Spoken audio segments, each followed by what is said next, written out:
I don't know. Different things happened to us with Real Madrid. If you want to me, Dortmund already a Real Madrid story, and one of the biggest clubs in the world, most successful clubs for sure. Won this competition, I don't know how often, and super experience. And our own story now, just recently, if you want. So we played this final in Paris, and I didn't watch it back since then until this weekend. So the thing I realized immediately, now I know why I didn't watch it back. So, but I had to have a proper torture because we played a good game and we could have won the game, and that's a decisive word. We could, because we didn't. They scored a decisive goal, we didn't, and that was the reason. You could see in this game how experienced Madrid is, how little they are fussed by the fact when the other team has chances. They don't lose confidence in 1 second. They know our chance will come. They are there for that. Then they defend with legs, deep defending together. So this is this team, and that's the competition, and that's what you can learn from them, definitely. But that's 7-8 months ago. Before that, the last time when they knocked us out, we played there on the training ground and here in an empty stadium. Here the game was really good. Was a really good 0-0 where we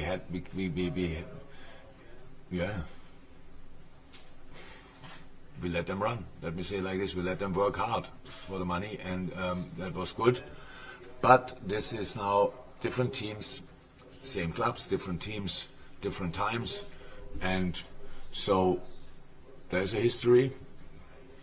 In the last few years, one of us was kind of always in the final. That's how it feels, at least. And usually, if you want to go to the final, it's always you have to kick us out or them.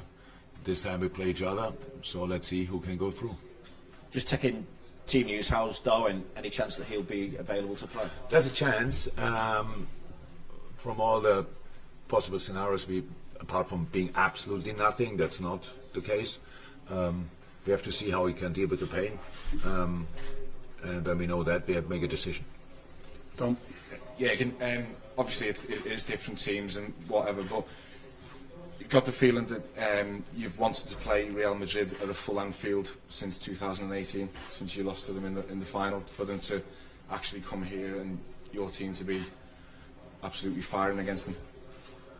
Yeah, if that would be a one-leg game, just at home against Real Madrid, I would exactly say that, but I cannot. I played in a full Bernabeu as well, and that's a pretty impressive audience as well, let me say it like this. So that will help, hopefully, tomorrow night. And I know our people will give their absolute everything. I can't wait to play the game, really.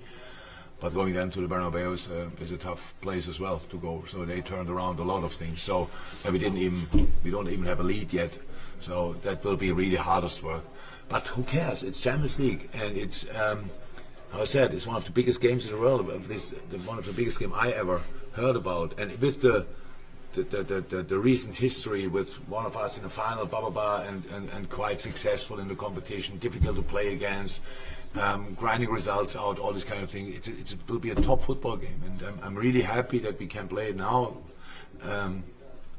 Like 4 weeks ago, it would have been different, but life is all about timing, and maybe we found back our feet right in time for this game. Even when I would have expected us to be ourselves as well, even if we wouldn't have won the last two games, because it's a different competition and you have to use this opportunity. But so now we have these two results, and hopefully we can build on that. But we need to play a super game. We need to play two super games, to be honest, to get through. But I have no problem with that, because if you don't play your best, you don't have a chance. Real Madrid doesn't have to play their best and still have a chance, and that's a difference, and that's pretty special. But I can't wait. Mike? Yeah, again, how much encouragement do you draw, not just going into this Champions League game, but for the rest of the season?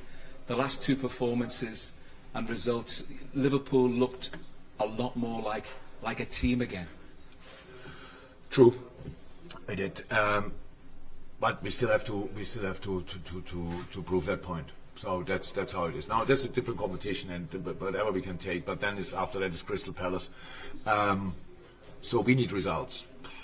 There's no shadow of a doubt.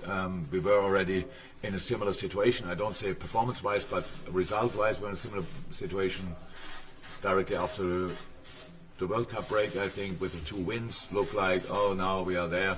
So we have to prove that point. But you're right. It looks different, and we feel it, and we see it.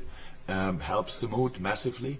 And from here we have to go. So that's how it is. But for tomorrow night, whatever we would have done at the weekend, I would have expected us to fight with all we have, because this is you always work so hard for qualifying for the Champions League. So I really think you have to cherish these moments where you just think, okay, that's Liverpool, Real Madrid. That's it. If we all dreamt of that, we all did, and that will never change. That it will be a special game, and so yeah, I expect Anfield on their toes, to be honest. I'm really happy for the people that they saw us in a better shape the last 2 games, that they have a bit more things to look forward to. And yeah, let's go together again. Paul Joyce.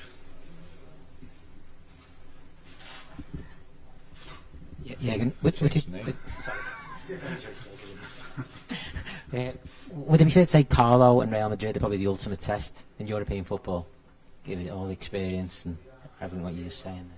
Yeah, they are. So what I said, somebody told me, I don't know even if it's true or not, but that Carlos said after the final with Liverpool was cool, that they know exactly what they will face. After the final, before the final, I don't know exactly. I watched the game back now. If we knowing exactly what we will do, we have to win this game. We didn't. For the one reason that we didn't score and conceded. But apart from that, we should have won this game.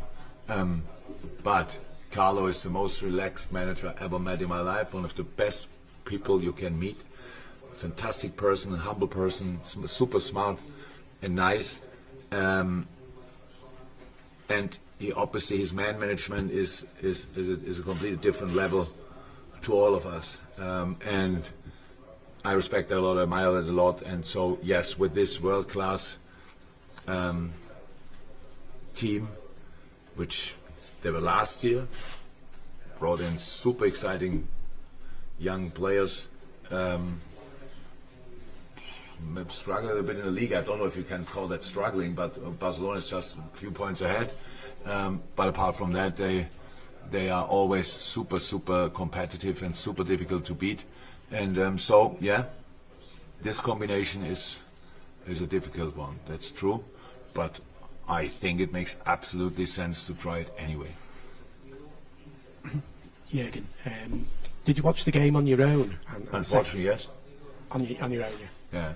And you said that you saw no sign of Madrid panicking during the game when they had. So how do you change that? How do you, in this game, make them feel vulnerable? Is it the intensity that you play at? Or? So in general, I don't think you can make this team panicking. So because there were enough reasons. So the chances we had and the saves Courtois had to make, that's where somebody could think, oh my God, we have to close this gap or close this gap. Even it, what it looked like, what held us a little bit back was the fact that it's a final. So we didn't take enough risk in little moments. We were not adventurous enough. We were super protective because the counterattacks, the possible counterattack threat, rightly so, we saw with the goal. But so analyze is always super easy. Now especially with a year later, you can tell, oh, here we could pass this ball, and here if we pass that ball. But it was a little bit, when I watched it back, it was a little bit of feeling. So here and there, the extra spark, and we could have made this thing. But again, it's Real Madrid, and we cannot play this game without respect and just say, who cares? White shirts and the badge on the shirt. There's Modric, Kroos, Casemiro, whatever, Benzema, Vinicius, Valverde. So it's like all of them. Absolutely world class. Now they have Germany coming out.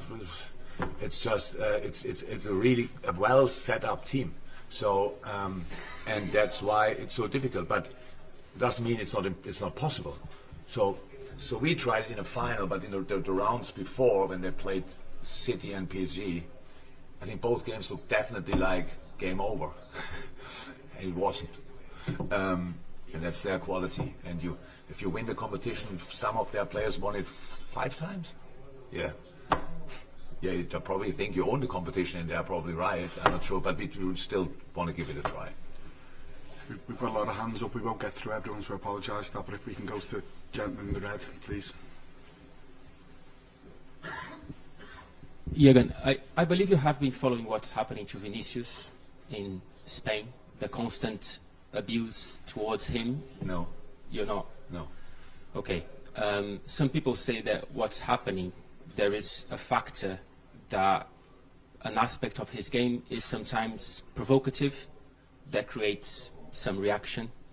And you have faced Vinicius in Real Madrid 3 times. I wonder if you have ever noticed any provocative behavior from him? I know, I understood the question. That he's doing something on the pitch which could cause what kind of things happen to him? So people are, yeah, most of the time, There's yes. nothing in the world who could justify that. Exactly. Whatever he's doing on the pitch, I don't know, but it would be nothing. So I don't think. Imagine I would say yes, this part of his game could cause it. That's completely insane. No, nothing. As far as I know, he's a world-class player. You should not leave him a lot in 1-1 situations or alone. He was that night with a really young age. Didn't get fussed by the way the game went, like that they were not always dominant, stuff like that. He was there in the decisive moment. I'm pretty sure that makes him already a Real Madrid legend at a very young age, and I hope he's not fussed by any idiots who say something about him. But I hear that now the first time. I don't read these kind of things, to be honest. Much appreciated. Dave Mather.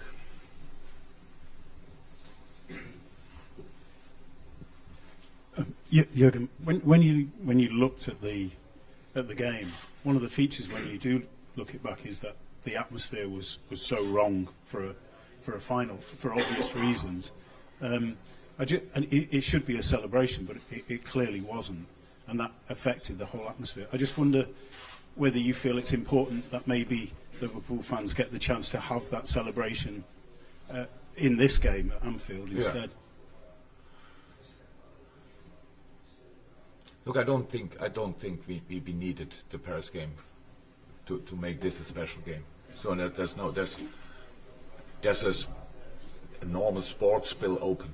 So we lost the game, and that's the good thing about sport. You want to put things right, and that's what we tried. That's all. There's nothing what happened in the Paris game around was responsible for Real Madrid. Nothing was responsible of our people. With that game wouldn't have happened. This would be a massive game tomorrow night. It would be. Our people are football people, and Real Madrid is in town, and celebrate this kind of event in the best possible way, how we did it over the last years. I can't wait for them as well to just enjoy that. The Real Madrid fans who come here should be welcomed in the best possible way. Go out in the city, be in pubs and stuff like this, and enjoy your time here, and come to one of the most historical football places in the world. And enjoy yourself. So that's right. And then 2 top teams face each other. So I can't see why the Paris final should be a reason to enjoy it more. I don't know. But I think we spoke enough about the Paris final, things what happened there, and you're right, the atmosphere, I watch it back, but I watch football games without sound. So I cannot say anything about the atmosphere in that moment. But as I said, I heard a lot, and the mood people arrived in the stadium after making it into the stadium was absolutely not for watching a football game in the end. And so that's why this day should have been completely different. So, but we all know that. Last one, so gentlemen, at the end of the route. ¿Qué tal, Jurgen? Buenas tardes. Buenas tardes. Hi Jurgen, good Mi afternoon. pregunta es sobre Vinicius. Se ha enfrentado a ustedes 3 veces, You've se ha marcado faced 3 up to goles. Vinicius, Quería he's scored 3 saber, times ya ha against comentado you. que el Madrid tiene muchos grandes jugadores, pero si tiene para Madrid mañana un plan have some especial great para players. defenderle, Do you have a special viendo que plan es for el Vinicius? futbolista más desequilibrante. Because he's the sort of player who can cause problems for you. Do you have any special plans for Vinicius, given his 3 goals in 3 games against you? Well, you always do try. You have to you try to deny passes to them, but the problem what we have is a little bit like if you can defend Vinicius properly, then there's Benzema. If you can defend him as well properly, then there's Valverde or Rodrigo or whoever. If you can defend all 3, then Toni Kroos fires the ball from 25 yards in the far corner. Luka Modric has an idea and goes through so that's the Germany picks up a ball and fires it from 25 yards or arrives in the box and heads it in. So that's how it is with world-class teams. They have world-class players, and you have to defend them collectively, and that's what we will try.